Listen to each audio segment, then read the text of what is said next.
네,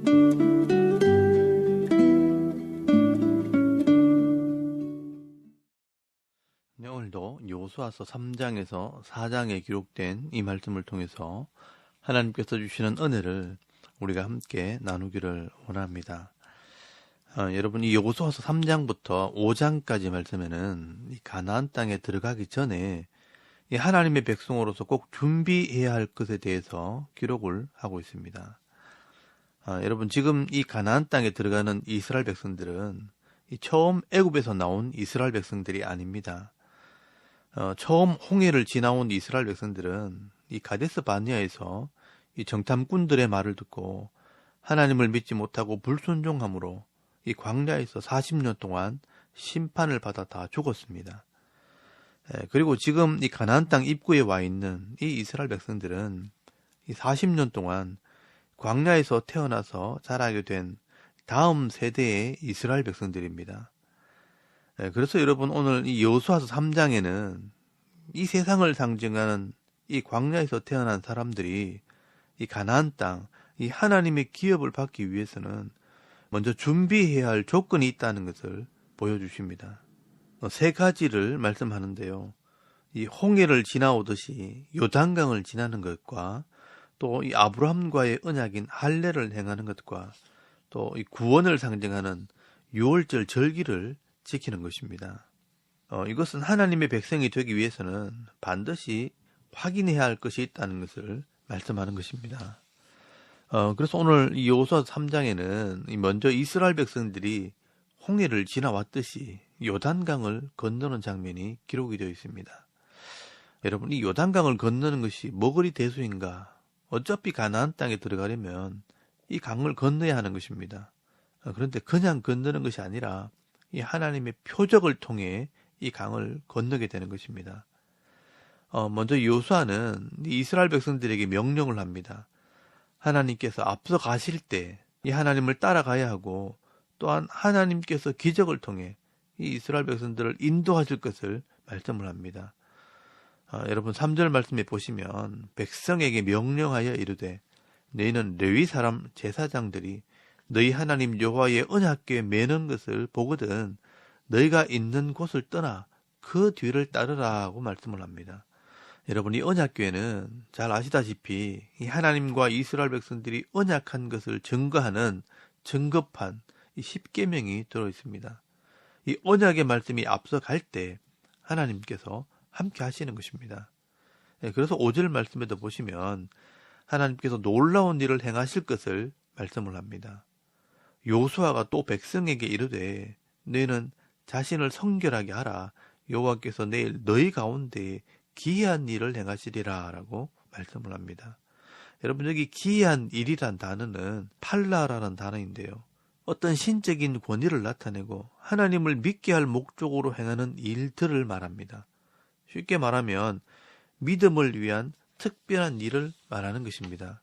그래서 7절 말씀에도 보시면 여호와께서 여호수아에게 이르시되 내가 오늘부터 시작하여 너를 온 이스라엘의 목전에서 크게 하여 내가 모세와 함께 있었던 것 같이 너와 함께 있을 것을 그들이 알게 하리라 라고 말씀을 합니다. 여러분, 하나님께서 모세와 함께 있었던 것 같이 너와 이 여호수아와 함께 있는 것을 그들이 알게 하리라. 이 하나님께서 함께 하시는 증거를 보여주겠다는 것입니다. 그리고 이런 이적을 통해 하나님이 하나님의 기업인 이 가나안 땅을 주시는 것도 알게 하겠다고 말씀합니다. 여러분 10절 말씀에 보시면요.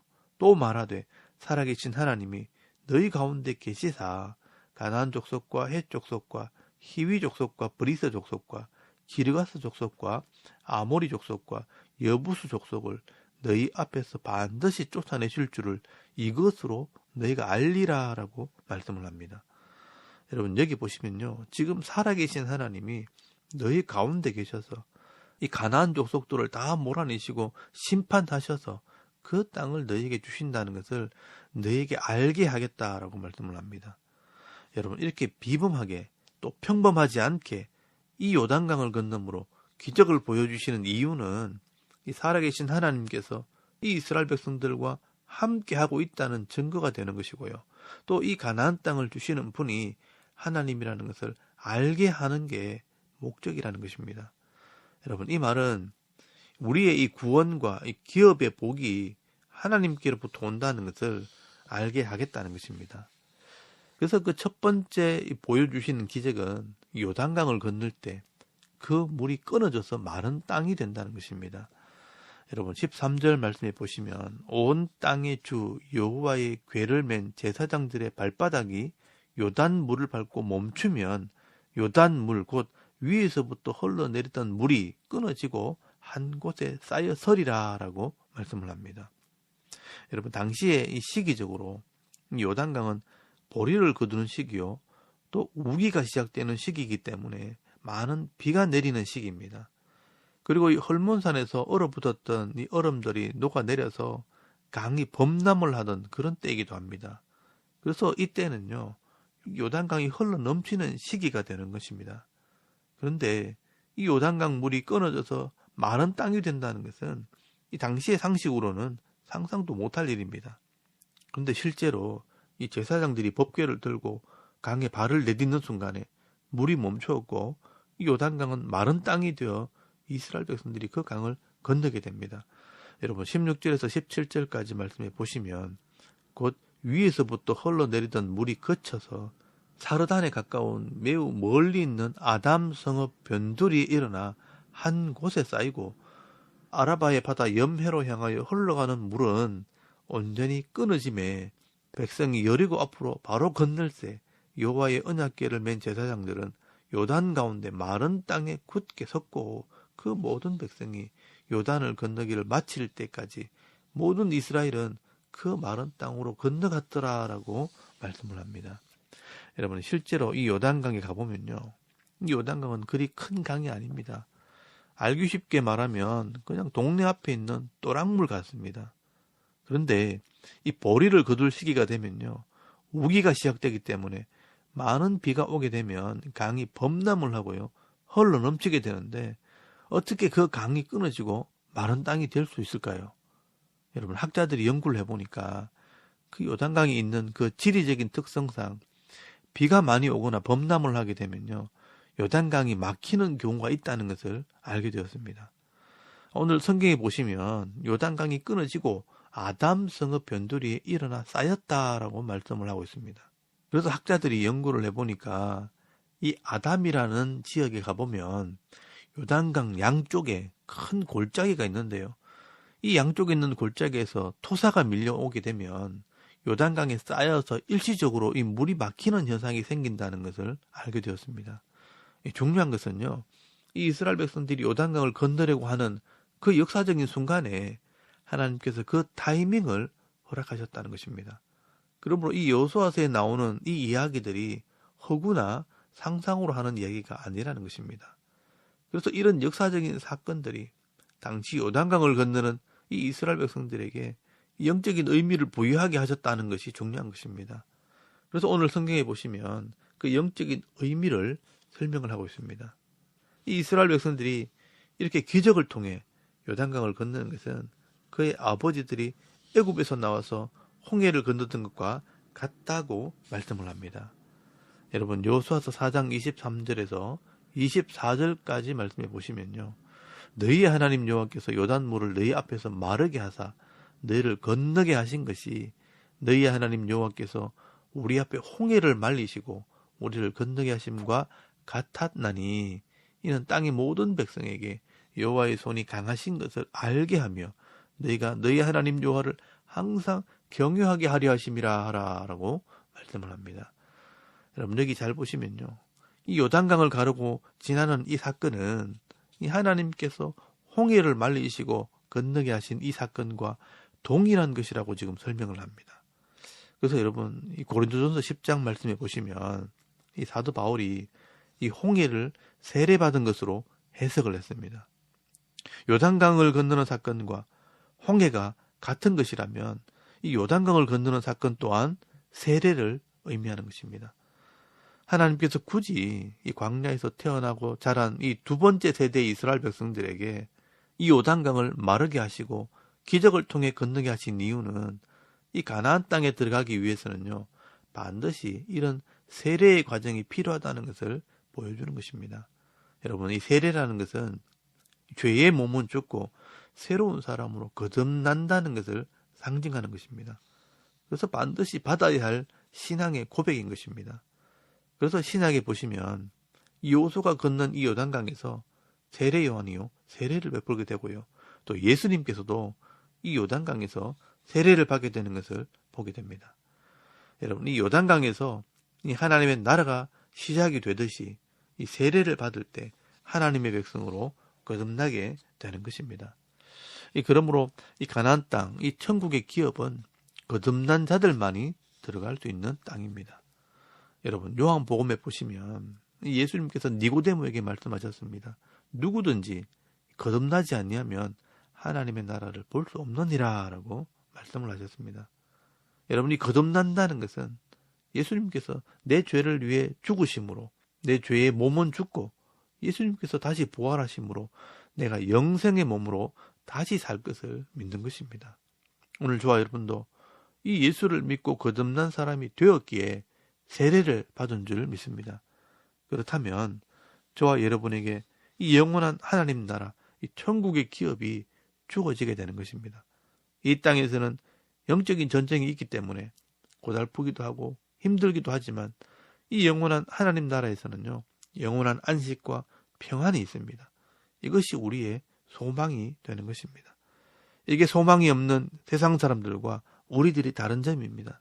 그러므로 오늘 저와 여러분은 잠시 후에 가야 할 이 천국을 바라보시면서 오늘도 내게 주어진 사명을 감당하며 이 소망의 인내를 가지고 즐겁게 이 십자가를 지고 가는 믿음 있는 성도들이 다 되실 수 있기를 바랍니다.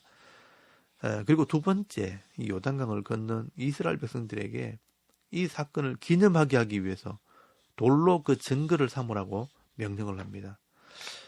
여러분, 요수아서 4장 6절에서 7절까지 말씀해 보시면 이것이 너희 중에 표징이 되리라. 후일에 너희의 자손들이 물어 이르되 이 돌들은 무슨 뜻이냐 하거든 그들에게 이르기를 요단물이 여호와의 언약궤 앞에서 끊어졌나니 곧 언약궤가 요단을 건널 때에 요단물이 끊어졌으므로 이 돌들이 이스라엘 자손에게 영원히 기념이 되리라 하니라 라고 말씀을 합니다.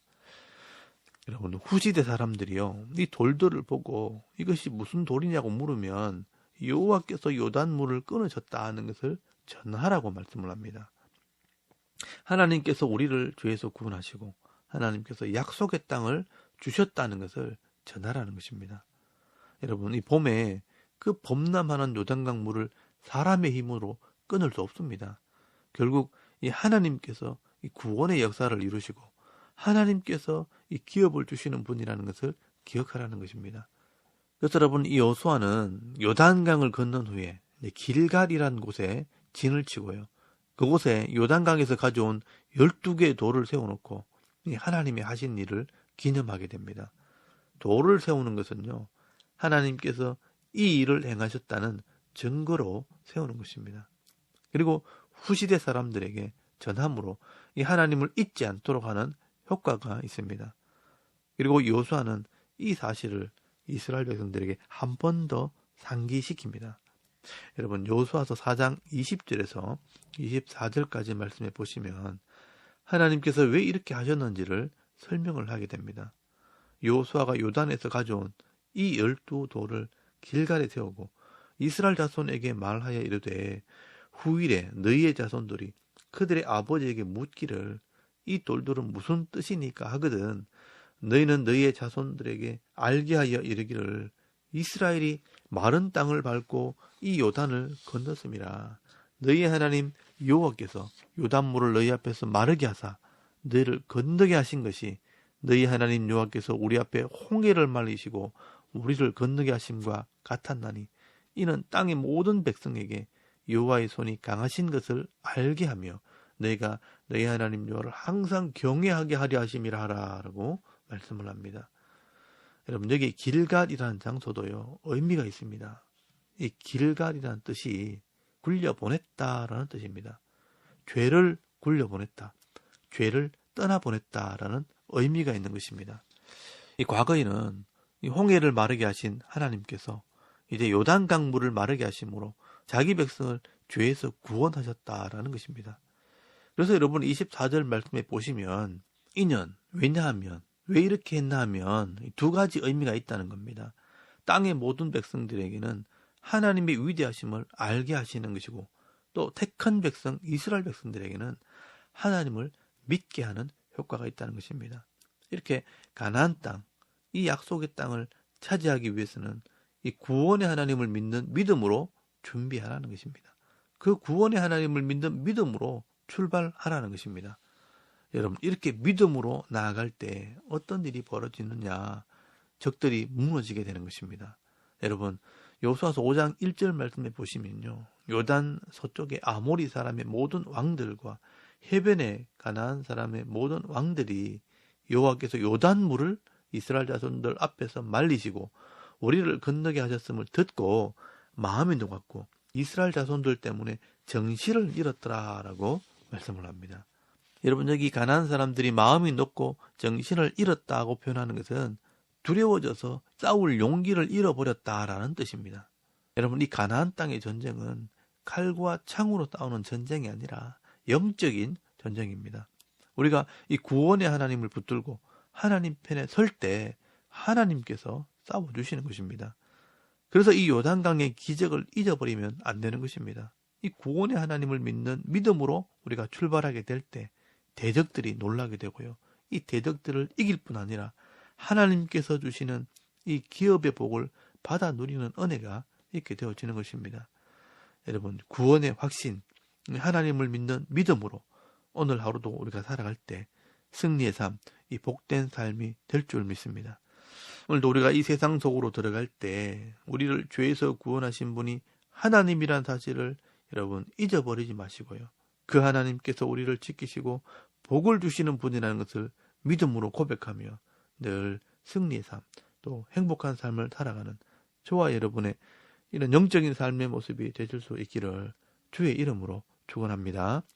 아멘. 우리 잠깐 기도드리겠습니다. 오늘도 천국을 소망하는 마음으로 힘든 세상 일이지만 내게 주어진 사명 잘 감당하게 하옵소서. 또 나라와 민족과 이 교회와 가정과 자녀들을 위해서 또 개인의 기도 제목을 따라 기도하고 오늘 하루 삶을 또 시작할 수 있기를 바랍니다. 다 같이 우리 하나님께 한번 기도드리겠습니다. 살아계신 하나님 은혜를 감사합니다. 오늘도 이 아침에 하나님을 예배하게 하시고